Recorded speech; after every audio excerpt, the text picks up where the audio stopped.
On September 6, 2007, a squadron of Israeli F-15 fighter jets flew directly into the most heavily defended airspace in the Middle East. They flew 600 kilometers into the Syrian desert. They dropped 17 tons of precision-guided munitions on a top-secret nuclear facility. And they flew all the way home. The Syrian air defense grid was Russian-built. It was state-of-the-art. It was designed to detect a single aircraft from hundreds of kilometers away. Yet no alarms sounded, no anti-aircraft missiles were fired.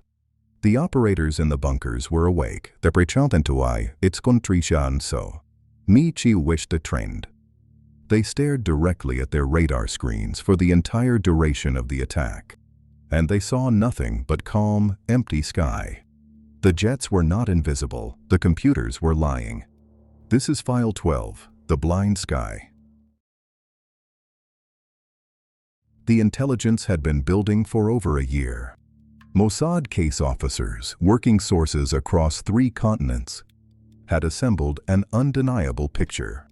At a remote desert site called Al-Kibar, on the bank of the Euphrates, Syria was secretly constructing a plutonium nuclear reactor based on North Korean blueprints. Korean nuclear scientists had been photographed inside. Material from Yongbyon had been tracked through Tartus port. The signature of the building, when overlaid on satellite imagery from Yongbyon, matched at over 99%. A nuclear-armed Syria was unacceptable to the Israeli government. The reactor had to be destroyed before it went critical. But there was a problem the size of an entire country.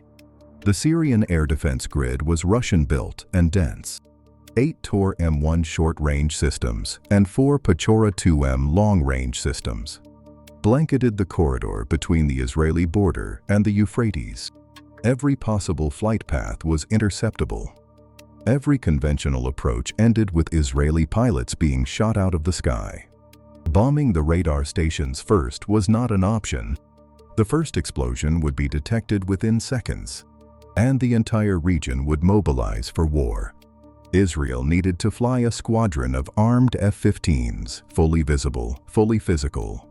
600 kilometers into hostile airspace, drop 17 tons of munitions on a target, and leave, all without a single Syrian alarm being raised. The conventional answer was, that is impossible. So Israel called Unit 8200, and Unit 8200 had a different answer. Unit 8200 is Israel's Signals Intelligence Corps. They are the architects of the digital invisibility cloak that File 12 will eventually become. And in 2007, they had a weapon that did not officially exist. Its name was SUTER. SUTER was an airborne network attack system. It did not jam radio signals in the traditional sense.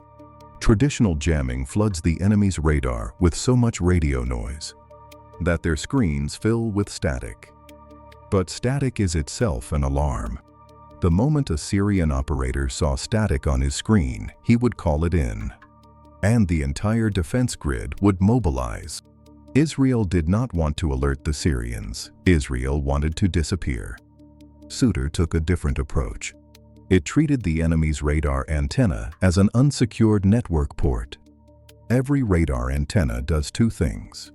It emits radio signals outward to detect aircraft, and it receives signals back, then funnels those signals down a cable into a computer that draws the picture on the operator's screen. SUTER exploited the fact that the antenna doesn't think about what it's receiving. It just funnels the signal down the wire. The Israeli electronic warfare aircraft, the Gulfstream G550 Nakhshan, would fly parallel to a Syrian radar installation well outside missile range. From standoff distance, it would beam a tightly focused radio signal directly at the Syrian antenna. That signal, on the surface, looked like ordinary radar return data. But hidden inside the signal was a SUTER payload. Malformed data packets that exploited a vulnerability in the radar's signal processing firmware. The packets traveled down the antenna cable, entered the radar console computer, and executed as code.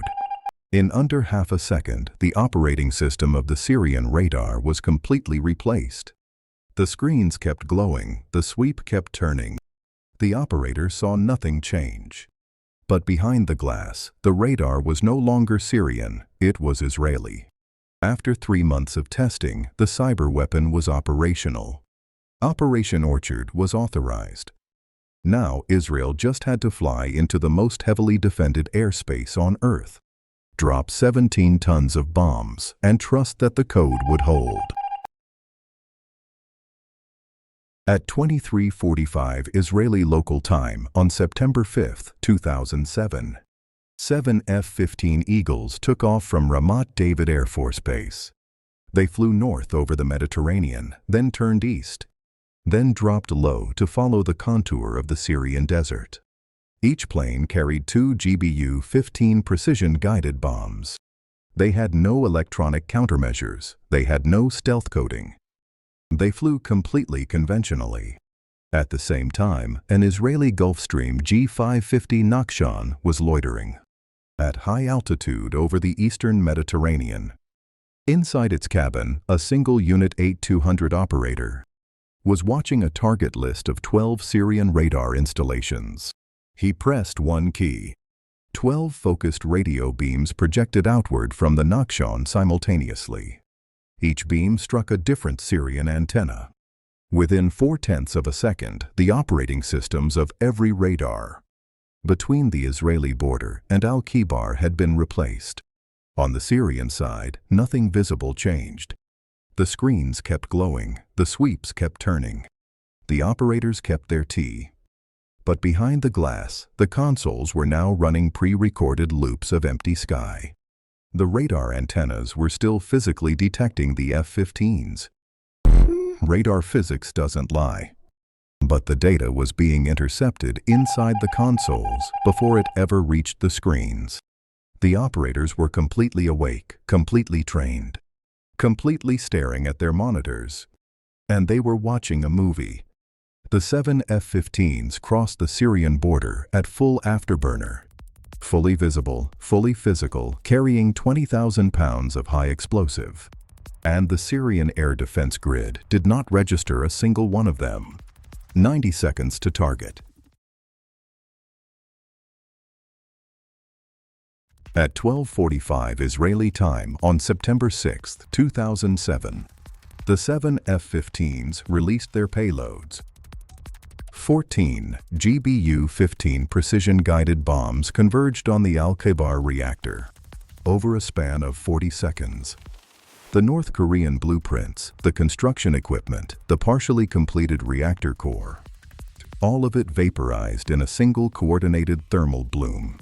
By the time the 7th F-15 released its weapons, the first 6 had already finished detonating.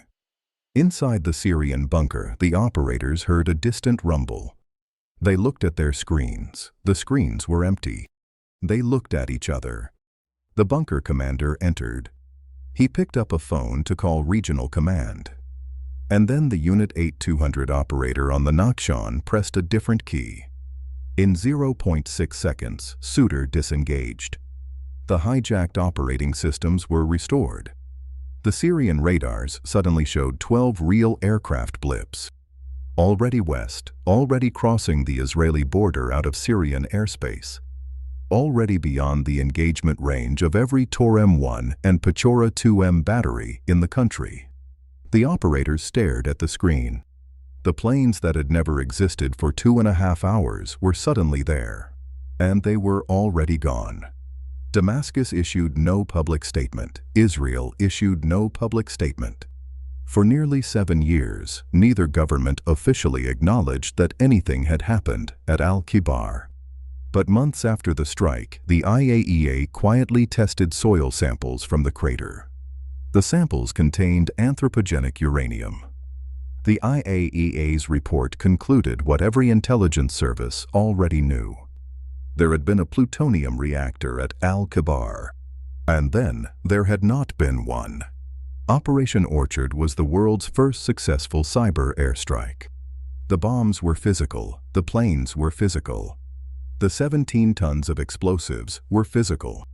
But the airspace they flew through was a fiction. A pre-recorded loop fed to the eyes of every Syrian operator. For 2.5 hours. Russia's most advanced air defense grid had not failed because it was outdated. It had failed because the computers behind the screen stopped being Syrian computers. And in modern combat, that is the only failure that matters. Operation Orchard demonstrated a new theorem of modern combat. And that theorem has only become more dangerous in the years since. A nation can spend hundreds of billions of dollars on the thickest armor, the fastest missiles, and the most sensitive radar arrays on Earth. It can train its operators to elite standards. It can arm them, feed them, station them in hardened bunkers around the clock. And none of it matters if the computer that draws the picture on the operator's screen can be replaced from outside the wire. Modern air defense is more networked than ever. Every Patriot battery, every Aegis destroyer, every airborne early warning aircraft, every air traffic control tower runs on data links to satellites, to ground stations, to other sensors. Each link is a potential injection point. Each console is a potential rewrite target. Each screen is a render of reality. That depends entirely on the integrity of the code drawing it.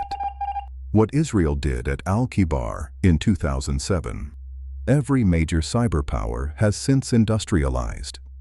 The successors of SUTER are classified. They are deployed. And on a long enough timeline, every networked sensor on Earth will be visited by code that does not belong to its owner. The session is logged. The connection is closed.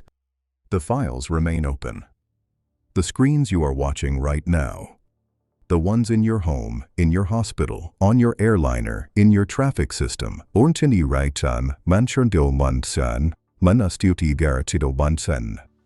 are all renders. They are pictures drawn by computers from data the computers chose to show you. Which leaves us with the closing question of File 12. Which screen in your life right now do you trust the least? To not be the next radar in a Syrian bunker, staring at empty sky while the bombs are already falling,